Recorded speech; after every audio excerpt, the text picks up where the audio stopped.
आदाब, मैं अरीबा खान। मैं मीडिया के सीमांचल बुलेटिन में आपका स्वागत है। कटिहार के सेमापुर ओपी क्षेत्र अंतर्गत एक प्राथमिक विद्यालय के हेडमास्टर की ग्रामीणों ने पिटाई कर दी। आरोप है कि शिक्षक ने शनिवार को छात्रा से छेड़खानी की थी।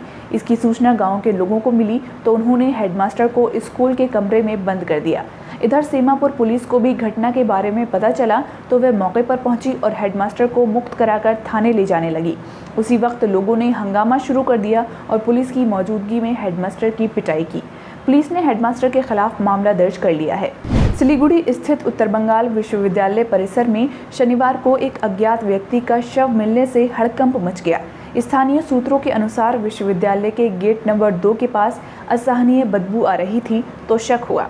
जब स्थानीय लोग यूनिवर्सिटी के जंगल में गए तो सड़ा गला शव देखा। घटना की खबर मिलते ही माटीगाड़ा थाने की पुलिस मौके पर पहुंची और शव को निकालकर पोस्टमार्टम के लिए भेज दिया।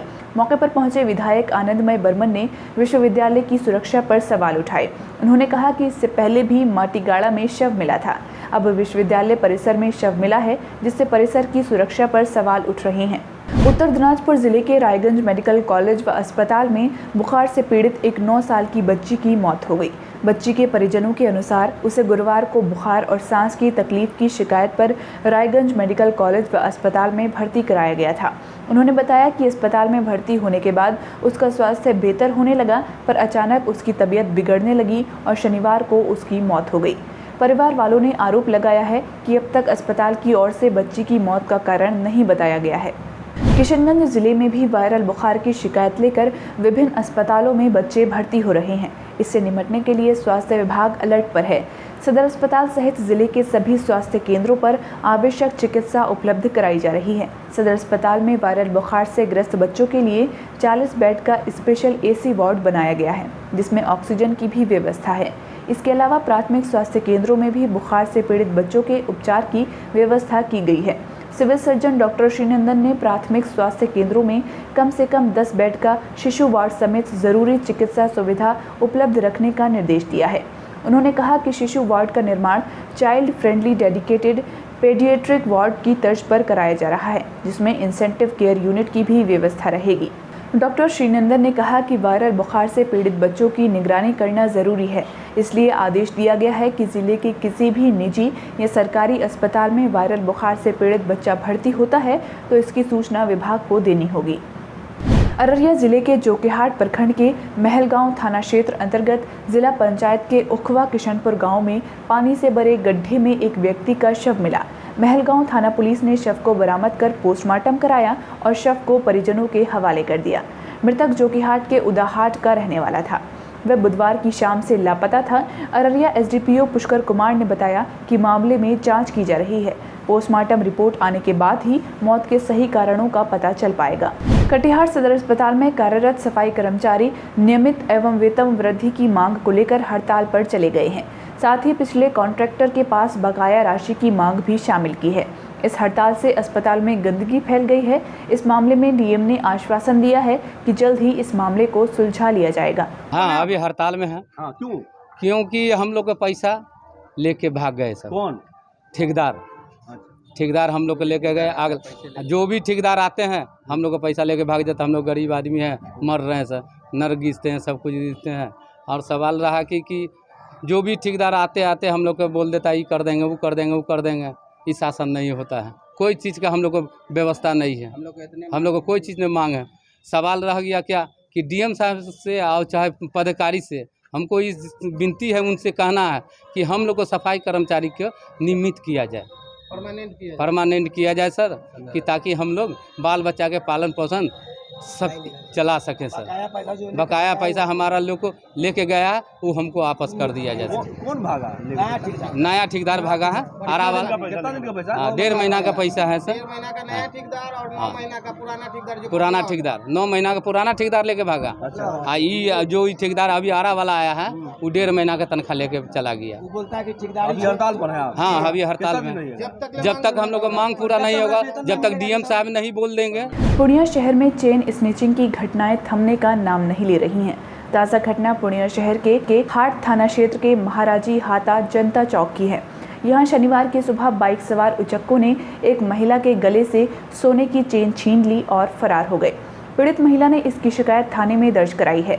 महिला ने बताया कि वह अपनी पड़ोसी महिलाओं के साथ शनिवार की सुबह घर के निकट पार्क में मॉर्निंग वॉक कर लौट रही थी। उसी वक्त बाइक पर सवार 2 युवकों ने उससे चेन छीन ली और भाग गए। महिला ने कुछ दूर तक बाइक सवार का पीछा किया, लेकिन बेरंग लौटना पड़ा। कटिहार सहायक थाना क्षेत्र के जगन्नाथ मंदिर के समीप सहायक थाने की पुलिस ने गश्त लगाते वक्त संदेह के आधार पर एक युवक को गिरफ्तार किया। उसके पास से एक देसी पिस्तौल और कारतूस बरामद किए गए हैं। गिरफ्तार युवक का नाम गुड्डू बताया गया है और वह तेजा टोला निवासी है।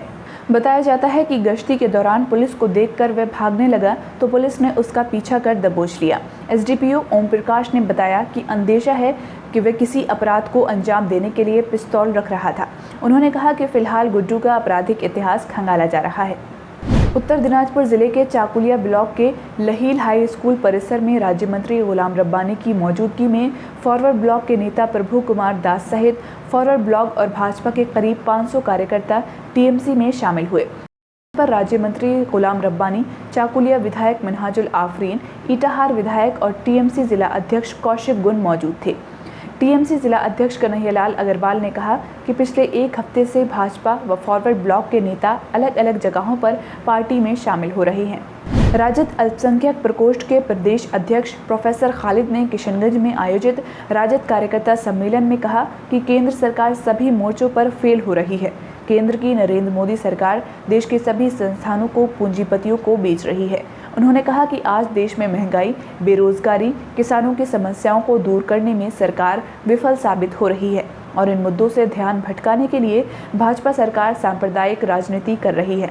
पूर्व सांसद व आरजेडी नेता सरफराज आलम ने कहा कि देश में जब भी चुनाव आता है, भाजपा सांप्रदायिकता का राग अलापने लगती है ताकि असली मुद्दों से देश की जनता का ध्यान भटकाया जा सके। उत्तर प्रदेश चुनाव है, मुसलमानों को टारगेट नहीं करेगा, उसके पास तो कुछ है नहीं।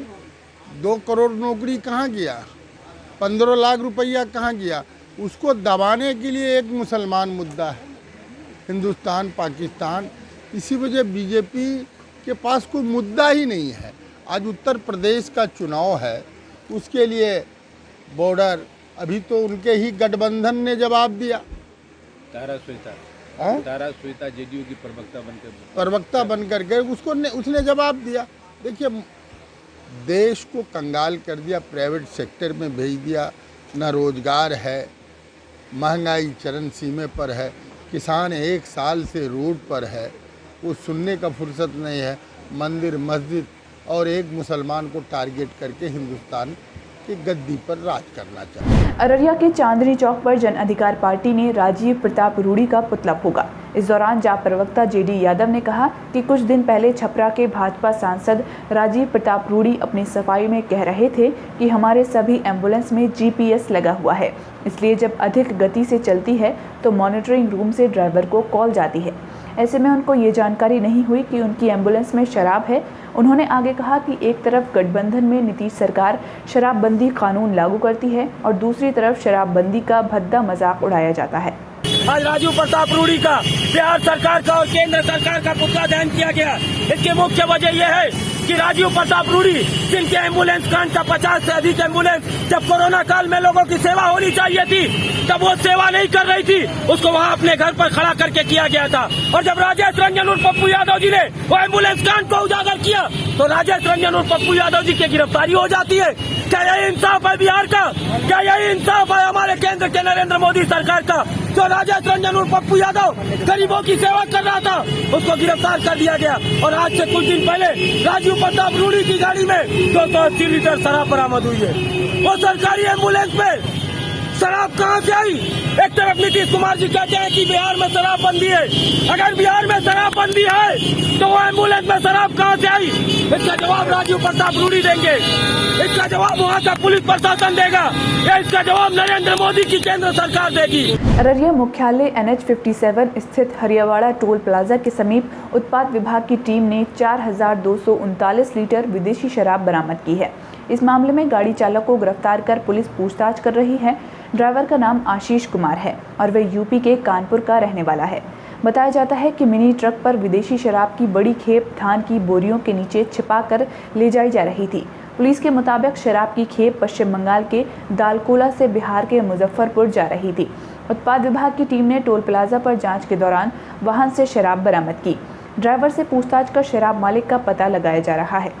नेहरू युवा केंद्र किशनगंज की तरफ से शनिवार को आज़ादी की 75वीं वर्षगांठ पर अमृत महोत्सव कार्यक्रम के तहत फिट इंडिया फ्रीडम रन का आयोजन किया गया। क्षेत्रीय निदेशक अमल किशोर पासवान ने सभी प्रतिभागियों को फिट इंडिया की शपथ दिलाई। कार्यक्रम में उप विकास आयुक्त मनन राम, DRDA निदेशक और नेहरू युवा केंद्र के क्षेत्रीय निदेशक ने हरी झंडी दिखाकर फ्रीडम रन को रवाना किया। आज के लिए इतना ही। आपके बीच इन खबरों को लाने वाले हमारे साथी हैं महराज खान, सैयद शादाब, रविंद्र यादव और तहसीन अली। वीडियो आपको कैसा लगा कमेंट में ज़रूर बताएं। वीडियो को ज़्यादा से ज़्यादा शेयर करें। साथ ही ज़रूर बताएं कि ये वीडियो आप कहां से देख रहे हैं। अगर अब तक आपने चैनल को सब्सक्राइब नहीं किया है तो सब्सक्राइब कर लीजिए। फेसबुक पर हैं तो पेज को फॉलो कर सकते हैं। ट्विटर और इंस्टाग्राम पर आप हमसे @मैं मीडिया हूं के ज़रिए भी जुड़ सकते हैं।